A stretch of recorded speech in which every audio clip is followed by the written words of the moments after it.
ഇന്ന് നല്ല അടിപൊളി തട്ടുകട ടേസ്റ്റിലുള്ള ഒരു ബീഫ് വരട്ടിൻ്റെ റെസിപ്പിയുമായിട്ടാണ് ഞാൻ വന്നിട്ടുള്ളത്. ബീഫ് വരട്ടെന്നോ അല്ലെങ്കിൽ ബീഫ് പെരട്ടെന്നോ അങ്ങനെ എന്ത് വേണമെങ്കിലും പറയാം കേട്ടോ. ഇത് ഉണ്ടാക്കാൻ എളുപ്പമാണ്, പിന്നെ ടേസ്റ്റിൻ്റെ കാര്യത്തിൽ അപാര ടേസ്റ്റാണ് കേട്ടോ. അപ്പോൾ നമുക്കിതെങ്ങനെ തയ്യാറാക്കുന്നു നോക്കാം.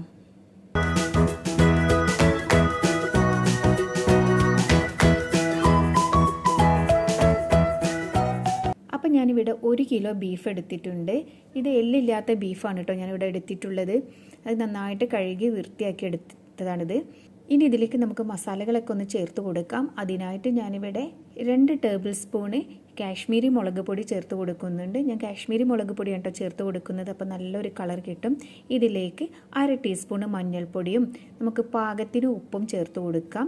ഇതിനോടൊപ്പം തന്നെ ഞാൻ ഏകദേശം 2 ടേബിൾ സ്പൂണ് വെളുത്തുള്ളി ചതച്ചത് ചേർത്ത് കൊടുക്കുന്നുണ്ട്. ഇത് 7 അല്ലി വെളുത്തുള്ളിയാണ് കേട്ടോ ഞാനിവിടെ എടുത്തിട്ടുള്ളത്, വലിയ അല്ലി. അതുപോലെ തന്നെ 1 ടേബിൾ സ്പൂണ് ഇഞ്ചിയും ചതച്ചത് ചേർത്ത് കൊടുക്കുന്നുണ്ട്. അപ്പോൾ ഇതെല്ലാം കൂടി ചേർത്ത് നന്നായിട്ടൊന്ന് കൈ വെച്ച് നമുക്ക് കുഴച്ചെടുക്കാം. അപ്പോൾ ചെറിയ അല്ലി വെളുത്തുള്ളിയൊക്കെ ആണെങ്കിൽ ഒരു കൂട് മുഴുവനായിട്ട് എടുക്കേണ്ടി വരും. അപ്പോൾ ഇത് നന്നായിട്ട് കുഴച്ചെടുത്തിട്ട് നമ്മൾ റെസ്റ്റ് ചെയ്യാനായിട്ട് മാറ്റി വെക്കേണ്ട ആവശ്യമൊന്നുമില്ല. ഇത് നമ്മൾ കുക്കറിലാണ് വേവിച്ചെടുക്കുന്നത്. അപ്പോൾ നന്നായിട്ട് കുഴച്ചെടുത്ത ശേഷം നമുക്കിത് കുക്കറിലേക്ക് ഇട്ട് കൊടുക്കാം. അപ്പോൾ ഇതിലേക്ക് ഞാൻ കുറച്ച് വെള്ളം ചേർത്ത് കൊടുക്കുന്നുണ്ട്. അപ്പോൾ വേവുന്ന സമയത്ത് ബീഫിൽ നിന്ന് കുറച്ച് വെള്ളമൊക്കെ ഇറങ്ങി വരും. അപ്പോൾ അടിയിൽ പിടിക്കേണ്ട വിചാരിച്ചിട്ട് കുറച്ച് ധൈര്യത്തിന് വേണ്ടിയിട്ട് ഞാൻ ഇതിലേക്ക് ഒരു 1/4 കപ്പ് വെള്ളം ചേർത്ത് കൊടുക്കുന്നുണ്ട്. അപ്പോൾ വെള്ളം ചേർത്തതിന് ശേഷം നന്നായിട്ടൊന്ന് മിക്സ് ചെയ്ത് കൊടുക്കാം. ഇനി നമുക്കിത് അടച്ച് വെച്ചിട്ട് വേവിച്ചെടുക്കാം.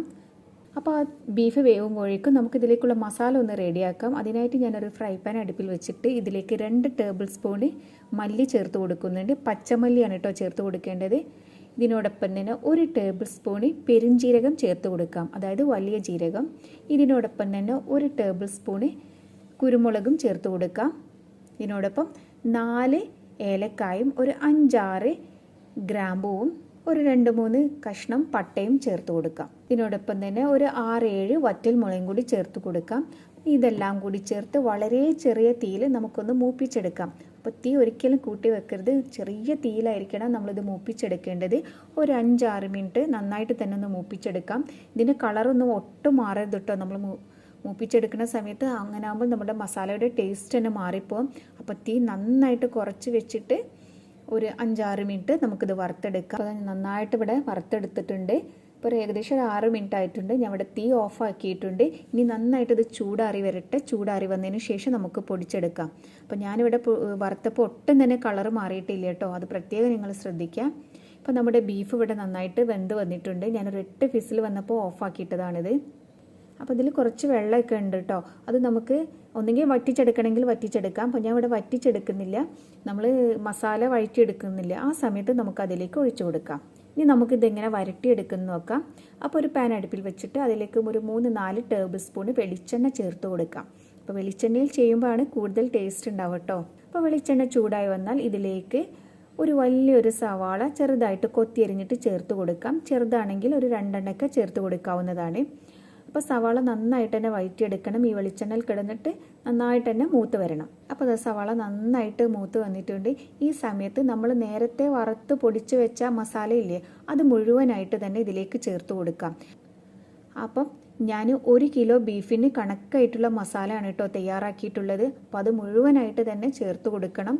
നിങ്ങൾ കൂടുതൽ ബീഫ് എടുക്കുന്നുണ്ടെങ്കിൽ ഇതിൽ മസാലയുടെ അളവൊക്കെ കുറച്ചുകൂടെ ഒന്ന് കൂട്ടി കൊടുക്കണം കേട്ടോ.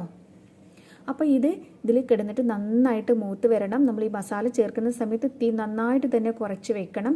ഒരു 5-6 മിനിറ്റ് നന്നായിട്ട് മൂപ്പിച്ചെടുക്കാം. അപ്പോൾ നന്നായിട്ടിത് മൂത്ത് വന്നാൽ നമുക്കിതിലേക്ക് തക്കാളി ചേർത്ത് കൊടുക്കാം.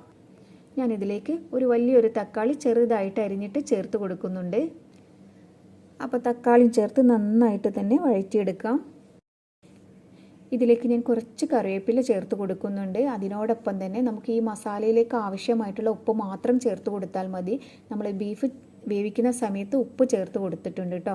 അപ്പോൾ അത് മറന്നു പോകരുത്, ഉപ്പ് കുറച്ച് ചേർത്ത് കൊടുത്താൽ മതി. ഇനി ആവശ്യമെങ്കിൽ നമുക്ക് അവസാനം ചേർത്ത് കൊടുക്കാവുന്നതാണ്. അപ്പോൾ ഇതെല്ലാം കൂടി ചേർത്ത് വീണ്ടും ഒന്നുകൂടെ നമുക്ക് വഴറ്റിയെടുക്കാം. ഇനി ഇതിലേക്ക് നമുക്ക് ബീഫ് വേവിച്ച വെള്ളമില്ല, അത് ചേർത്ത് കൊടുക്കാം.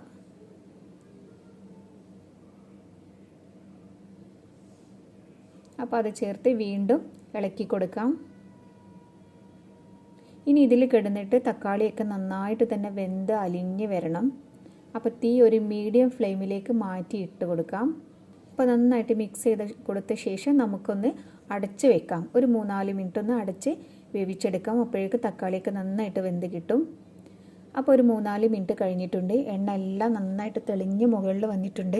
തീ കുറച്ച് വെച്ചിട്ട് വേണം കേട്ടോ ഇതൊക്കെ ചെയ്യാനായിട്ട്. അപ്പോൾ നന്നായിട്ട് മിക്സ് ചെയ്ത് കൊടുത്ത ശേഷം നമുക്കിതിലേക്ക് വേവിച്ച് വെച്ചിരിക്കുന്ന ബീഫ് മുഴുവനായിട്ട് ആ വെള്ളത്തോട് കൂടി തന്നെ ചേർത്ത് കൊടുക്കാം.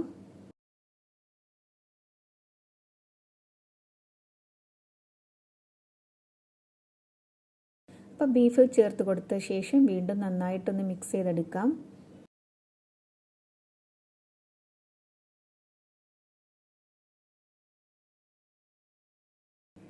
ഇത് നന്നായിട്ട് മിക്സ് ചെയ്ത് കൊടുത്ത ശേഷം നമുക്കൊന്ന് ഇത് അടച്ച് വെച്ചിട്ട് വീണ്ടും ഒരു 10 മിനിറ്റ് ചെറിയ തീയിൽ ഒന്ന് വറ്റിച്ചെടുക്കാം. അപ്പോഴേക്ക് ഈ ബീഫിൽ നന്നായിട്ട് മസാലയൊക്കെ പിടിച്ച് നല്ലൊരു ടേസ്റ്റ് കിട്ടുള്ളൂ. ഇപ്പോൾ ഒരു 10 മിനിറ്റ് കഴിഞ്ഞിട്ടുണ്ട്. അതിനിടയ്ക്ക് ഞാൻ 1-2 തവണ തുറന്നിട്ട് ഇളക്കി കൊടുത്തിട്ടുണ്ടായിരുന്നു. അപ്പോൾ നല്ല സ്മെല്ലൊക്കെയാണ് കേട്ടോ വരുന്നത്. ഈ മസാലയ്ക്ക് ഒരു പ്രത്യേക തരം സ്മെല്ലാണ്. കണ്ടോ, നല്ല അടിപൊളിയായിട്ട് വന്നിട്ടുണ്ട്. ഈ ഒരു രൂപത്തിൽ തന്നെ വേണമെങ്കിൽ നമുക്കിത് കഴിക്കാവുന്നതാണ്. ഇത് നല്ല ടേസ്റ്റാണ് കേട്ടോ. പൊറോട്ടയുടെ കൂടെയൊക്കെ ഇങ്ങനെ കഴിക്കുകയാണെങ്കിൽ നല്ലൊരു ടേസ്റ്റാണ്. ഞാനിതിപ്പോൾ ഇങ്ങനെയല്ല തയ്യാറാക്കുന്നത്. നന്നായിട്ട് ഈ വെള്ളം വറ്റിച്ചിട്ട് ഈ ബീഫിൽ ഈ മസാല നന്നായിട്ട് കവർ ചെയ്യുന്ന രൂപത്തിലാണ് ഞാനിവിടെ തയ്യാറാക്കുന്നത്. അപ്പോൾ നിങ്ങൾക്ക് എങ്ങനെയാണോ വേണ്ടത്, ഗ്രേവിയോട് കൂടിയിട്ടാണ് വേണ്ടതെങ്കിൽ ഈ ഒരു പരുവത്തിൽ ഓഫാക്കാവുന്നതാണ് കേട്ടോ. അപ്പോൾ ഞാനിത് ഒന്നുകൂടെ വറ്റിച്ചെടുക്കുകയാണ്. നമ്മളിവിടെ തയ്യാറാക്കുന്ന ബീഫ് പെരട്ടാണെന്ന് ഞാൻ പറഞ്ഞല്ലോ. അപ്പോൾ ബീഫിൽ ഇങ്ങനെ ഈ മസാലയൊക്കെ ഇങ്ങനെ പെരണ്ടിരിക്കുന്ന ഒരു രൂപത്തിൽ. അപ്പോൾ നല്ല അടിപൊളി ടേസ്റ്റാണ്. ഇനി നമ്മളിത് അടച്ച് വെക്കുന്നില്ല. തീ ഒരു മീഡിയം ഫ്ലെയിമിലിട്ടിട്ട് നന്നായിട്ട് ഇളക്കി മിക്സ് ചെയ്ത് കൊടുക്കുകയാണ് ചെയ്യുന്നത്. ഈ സമയത്ത് ഉപ്പൊക്കെ ഉണ്ടോയെന്ന് നോക്കാം. ഉപ്പ് കുറവാണെങ്കിൽ ചേർത്ത് കൊടുക്കാവുന്നതാണ്.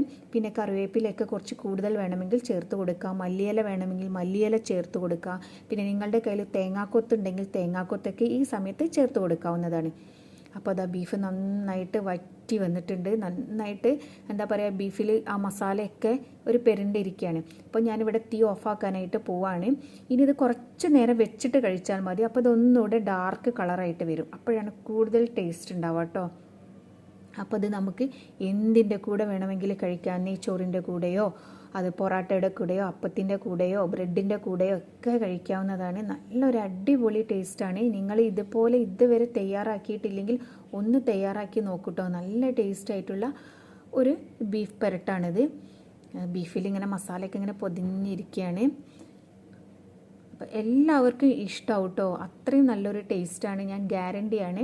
നിങ്ങൾ എപ്പോഴെങ്കിലുമൊക്കെ ബീഫ് വാങ്ങിക്കുകയാണെങ്കിൽ ഒരു വെറൈറ്റി റെസിപ്പി ട്രൈ ചെയ്യണം എന്നുണ്ടെങ്കിൽ ഇതൊന്ന് നിങ്ങൾക്ക് ട്രൈ ചെയ്ത് നോക്കാവുന്നതാണ് കേട്ടോ. അപ്പോൾ നിങ്ങൾക്ക് എൻ്റെ വീഡിയോ ഇഷ്ടപ്പെടുകയാണെങ്കിൽ ലൈക്ക് ചെയ്യാനും കമൻറ്റ് ചെയ്യാനും അതുപോലെ തന്നെ ഫ്രണ്ട്സൊക്കെ ആയിട്ട് ഷെയർ ചെയ്യാനും മറക്കരുത്.